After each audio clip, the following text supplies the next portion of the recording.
Từ từ 2, 3. Hi, xin chào các bạn. Lại. Hi, xin chào các bạn. Hi, xin chào các bạn. Đúng rồi bạn. Hi, xin chào các bạn. Hi, chào các bạn đã đến với Lùm Xùm Podcast. Mình là em Xùm. Còn mình là chị Lùm. Đến với tập này thì tụi mình muốn nói về tình yêu, và đặc biệt là tình yêu của những năm tháng dại khờ, ngu dốt của những năm tháng tuổi trẻ. Đây là một cái đề tài mà là sở trường của chị rồi. Thì đối với cá nhân chị á, tình yêu là một cái thứ gia vị không thể thiếu, nhất là đối với những cái năm tháng tuổi trẻ của mình. Những cái ngây khờ, những cái đam mê của ngày thanh xuân á, là thứ cảm xúc tinh khiết nhất, cuồng nhiệt nhất. Mà sau này khi mình trưởng thành rồi á, mình nhiều trải nghiệm hơn thì mình không thể nào tìm lại được. Cho nên là ngày hôm nay chị rất là hứng thú với cái đề tài này, khi mà cả hai đứa ngồi xuống để quay trở lại về những cái tháng ngày ngây khờ, để xem là những cái buồn vui, hạnh phúc, vấp ngã khi xưa đã trở thành cái thứ hành trang vô giá như thế nào cho hai đứa mình bây giờ. Mọi người biết sao không? Tại vì chị Thủy yêu hết cái Sài Gòn, cho nên là tập đề rất là nóng bỏng nha mọi người. Ok, thì bây giờ mình sẽ đi đến với những cái câu hỏi rất là cơ bản khi mà chúng ta nói về cái chủ đề tình yêu. Thì là em yêu lúc năm bao nhiêu tuổi? Em yêu hơi sớm, chắc hình như cấp 2. Trời ơi. Ủa vậy thì người ta nhiều cảm xúc, người ta yêu sớm có đâu. Cấp 2 rồi lúc đó là bao nhiêu tuổi? 12, 13, 14, lớp 6 hay lớp 9? Lớp 8. Lớp 8. Đúng rồi, lớp 8. Còn chị? Nhưng mà chị thấy những cái tình yêu mà từ cái tuổi học trò nó chưa hẳn là tình yêu. Là yêu thiệt á hả? Yêu thiệt á. Nó là cái cảm xúc, cái rung động của em thôi. Nói mà rung bật luôn á là năm 18. Là rung một bậc. Là giật lên luôn. Giật. Chứ cái kia là rung hơi rung nhị hoa thôi. Còn này là rung mình rớt cái hoa. Chị mà rung bần bật á là năm đó là chị 21 tuổi chị mới rung bần bật. Ok. Tại vì cái thời trẻ chị đàn ông quá em. Cho nên á không có anh nào dòm tới chị hết á. Chị bật không nổi. Chị bật không nổi. Đến năm 21 tuổi á thì là chị mới, thật ra là chị có mối tình đầu là năm 18 tuổi rồi. Với một cái bạn học trường cấp 3 chung. Bạn thì cũng đã lập gia đình rồi. Lúc đó thì chị cũng không có hẳn là tình yêu nữa, có nghĩa là hai đứa cũng thích nhau các thứ. Sau đó là chị qua bên Singapore, chị đi du học thì chị cũng có quen với lại một anh ở bên đó. Nhưng mà đối với chị cái tình cảm đó nó là cái tình cảm của hai đứa mà xa nhà, mà thiếu thốn tình thương, xong lại gặp nhau ở một cái nơi đất khách quê người như vậy á, thì nó rung động theo một cái kiểu là tình thân nhiều hơn là tình yêu. Mãi đến khi mà sau cái anh đó thì chị gặp một cái người khác, thì đó là lần đầu tiên chị mới biết tình yêu là như thế nào. Đối với em thật sự là cái rung động đầu tiên đó là năm lớp 12. Mà năm đó là em dừng yêu cái người yêu đầu tiên, mà cái đó là không phải là rung động đầu đời. Có nghĩa là yêu nhưng mà em chỉ thấy cái đó là tình bạn thôi. Rồi sau khi cái tình bạn đó chấm dứt, cái tình cảm đó chấm dứt á, thì em mới thật sự quen người gọi là đầu tiên mà em cảm thấy rung động. Và em quen người đó khoảng cũng khá là lâu. Thì đó là tình cảm mà em vẫn giữ cho đến bây giờ, và em vẫn thấy là nó hay cho đến bây giờ. Nhưng mà cái người mà em dành cái nụ hôn đầu tiên với, mà cái lần nắm tay đầu tiên là cái người mà không phải là yêu, hay là cái người năm 18 không phải là yêu? Vậy hả? Không, nhưng mà cái đó là chỉ là nắm tay đầu tiên thôi. Còn nụ hôn đầu tiên đó là vẫn là người năm 18 tuổi. Vẫn là người yêu đầu tiên của em. Ok. Dạ. Sao vậy? Thì hỏi chứ biết vậy thôi, tò mò, hiểu không? Con chị thì là cũng năm 18 tuổi. Cái đó không phải tình yêu, chị nói là cái người đầu tiên mà chị quen á. Thì là kiểu lúc đó trời làm sao, lúc đó mình đâu có như bây giờ mà mình được coi phim ảnh hay là mình được cập nhật thông tin các kiểu. Mình đâu có biết là mình phải hôn một người như thế nào hay như thế nào đâu. Nên sau cái nụ hôn với chị rùng mình. Đó là một cái trải nghiệm nó cũng hơi mắc cười, mà nó hơi trẻ con. Sau này khi mà mình trải nghiệm nhiều hơn với lại nhiều người thì mình mới thấy là thật ra là nụ hôn nó rất là hay và lãng mạn, chứ nó không có như cái nụ hôn đầu đời của mình. Vội vã và ngốc nghếch. Em có tổng cộng bao nhiêu người yêu cũ? Trời ơi, hơi nhiều luôn á. Rồi lấy cái bàn tay xong rồi lấy luôn cái bàn chân ra đếm coi. Chắc em lấy tóc em đếm á, chứ tay chân là không đủ luôn. Nói chung á là người yêu cũ mà gọi là yêu mà yêu lắm á thì chắc ít là không có nhiều đâu.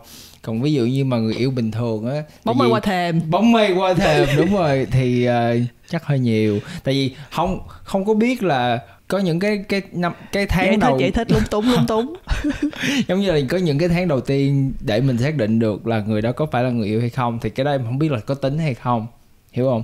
Nhưng mà để quen mà 3-4 năm á thì em chắc chừng 3-4 người à.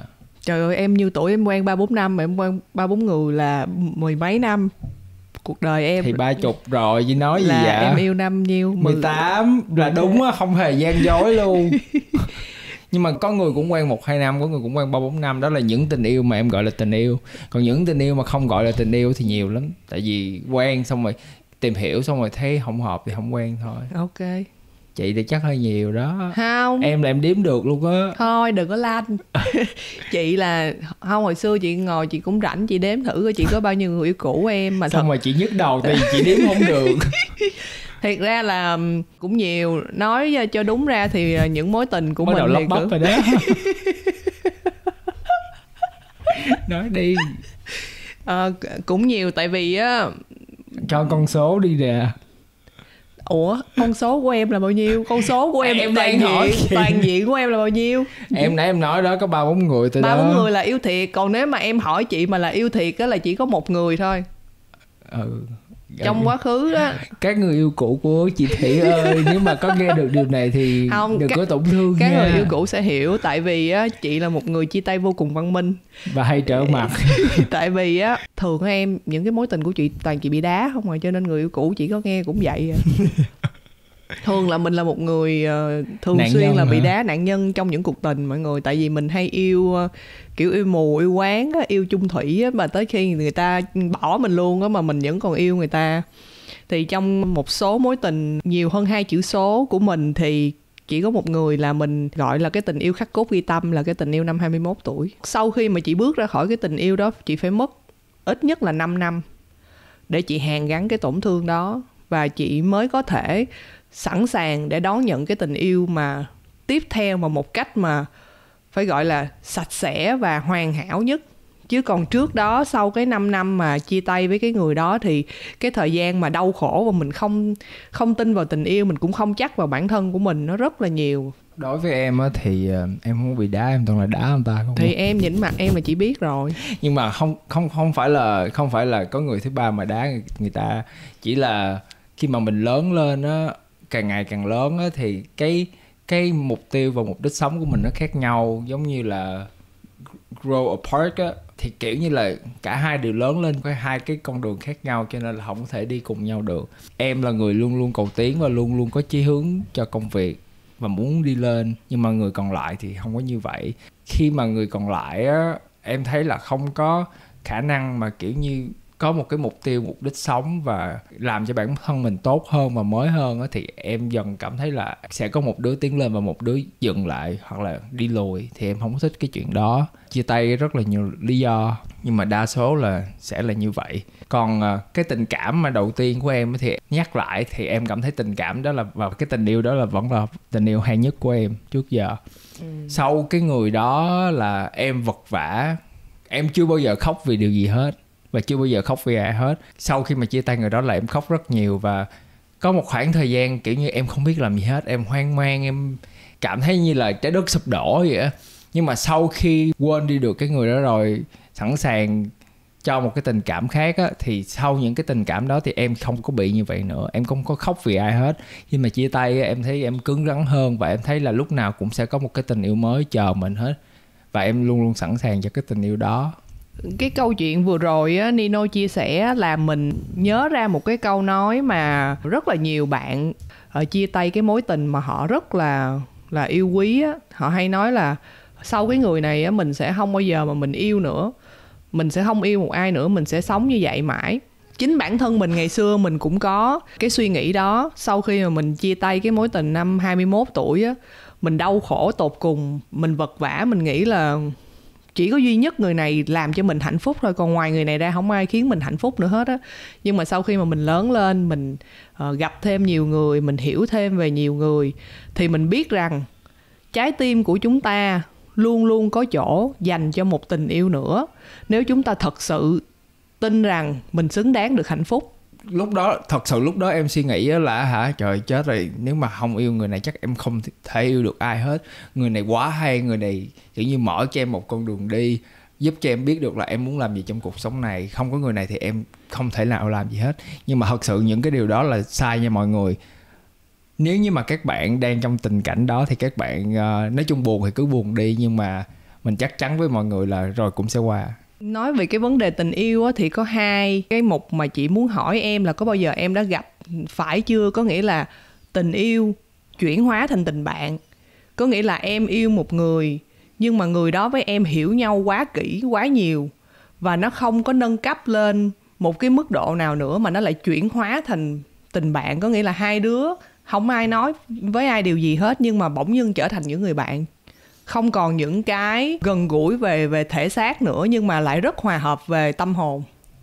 Khi mà yêu xong á, một là không nhìn mặt nhau nữa, hai là cách lâu thiệt lâu mới có thể làm bạn. Thì cái trường hợp đó em chưa gặp, nhưng mà em nghĩ chị gặp rồi đúng không? Chị có một cái tình yêu rất là ngộ. Có nghĩa là hai đứa đầu tiên là đến với nhau là với danh xưng tình yêu. Có nghĩa là hai đứa chị là ngày nào cũng gặp, ngày nào cũng trao đổi, ngày nào cũng nói chuyện, có chung một cái vòng quan hệ bạn bè, chia sẻ cùng một cái công việc. Cho nên dần dà chị cảm thấy nó giống như là một người sinh đôi của chị nữa. Có nghĩa là rất là hòa hợp về tâm hồn, nhưng mà không có nhu cầu gì về xác thịt nữa hết. Cho nên không ai nói ai điều gì hết, mà tự chuyển hóa cái tình yêu đó thành tình bạn. Và mãi đến bây giờ cái người đó vẫn là một trong những người bạn rất thân của chị. Chị kể tên được không? Thôi qua câu khác.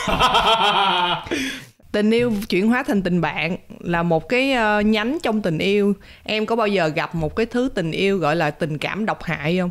Tình yêu độc hại có nghĩa là trong một cái mối quan hệ, mình luôn là người cho đi, mình luôn là người không có tiếng nói, và mình bị tra tấn về thể xác cũng như là về tinh thần. Nhưng mà mình lại không thể nào mình ngưng cái tình cảm của mình được. Mình vẫn rất yêu cái người đó, nhưng mình không bước ra khỏi được cái mối quan hệ đó. Em là không nha. Em là khi mà yêu ai, em rất là, sau cái tình yêu đầu tiên thì em rất là sáng suốt trong những cái tình yêu tiếp theo.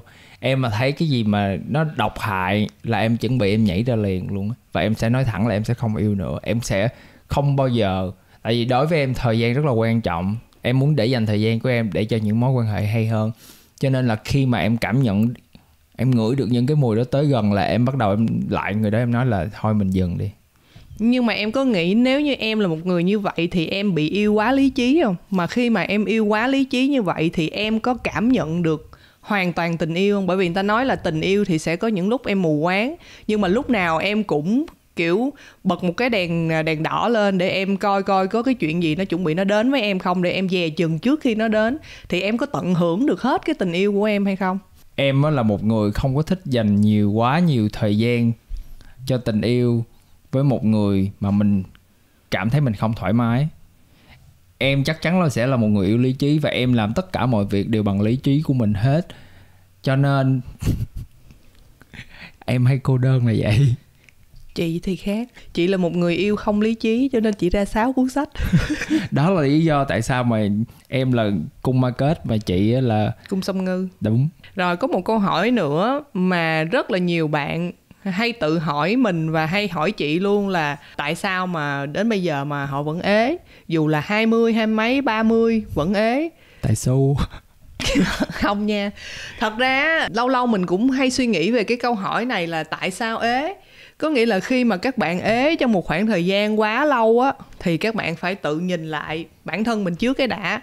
Ví dụ như mình là một người khác đi, mình nhìn vô mình có muốn yêu mình hay không? Mình phải đặt cái câu hỏi đó. Sau khi mà mình trả lời được cái câu hỏi đó thì mình sẽ tìm ra được những cái giải pháp.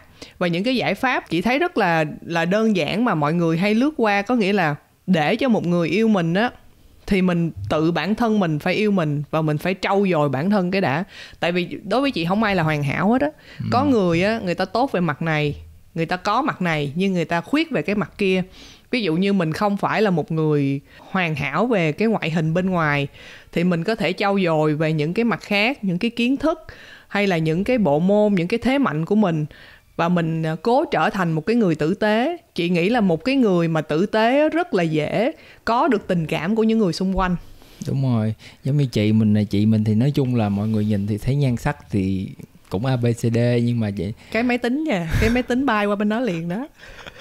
Nhưng mà thật sự cái miệng của chị mình làm cho mọi người thích chị mình, cho nên là người yêu cũ của chị mình toàn là người nổi tiếng, model, celeb rồi này nói kia. Nói đi cho chàng ra, nói nhiều lên cho chàng hết ra. Nhưng mà nói chung là không có ai có thể ế quá lâu.